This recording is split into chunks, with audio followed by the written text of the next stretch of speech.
The stone tape theory and the motorbike. The stone tape theory speculates that emotions and traumatic events can be projected onto rock, brick, and trees and other items, only to be replayed in certain conditions. This theory could also be derived from the idea of place memory.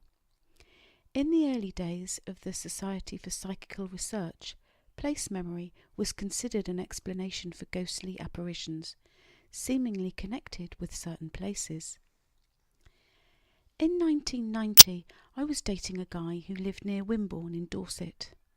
We often travelled on the B3078, an unlit route that travels through many villages. One night we were travelling through the village of Stanbridge, a few miles north of Wimborne.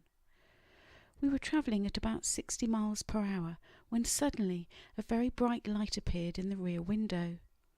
It was circular, and my date looked at me and said, "Bloody hell, he's close," or words to that effect. The light was from a motorbike, yet we hadn't seen it get closer or even approach, it just appeared. The motorbike seemed to be swaying all over the road. We couldn't see the rider, even though by now I had turned to fully face the rear window.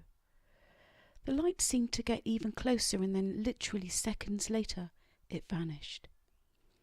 My date and I were speechless. He pulled over and we just sat there trying to process what had just happened.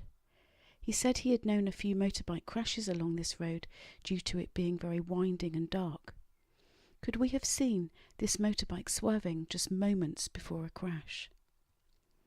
Stories of this nature are not a new phenomena. In 1953, a young plumber's apprentice called Harry Martindale was working in the Treasurer's House, York, in England, when he had a terrifying experience. As he worked in the cellar, almost 24 Roman soldiers appeared from one wall, walked across the cellar and disappeared into the opposite wall. What was strange about this sighting was the soldiers appeared to be walking on their knees, their legs disappearing into the floor of the cellar. The soldier was, in fact, walking at the level of the old Roman road that had been excavated in the cellar of the house.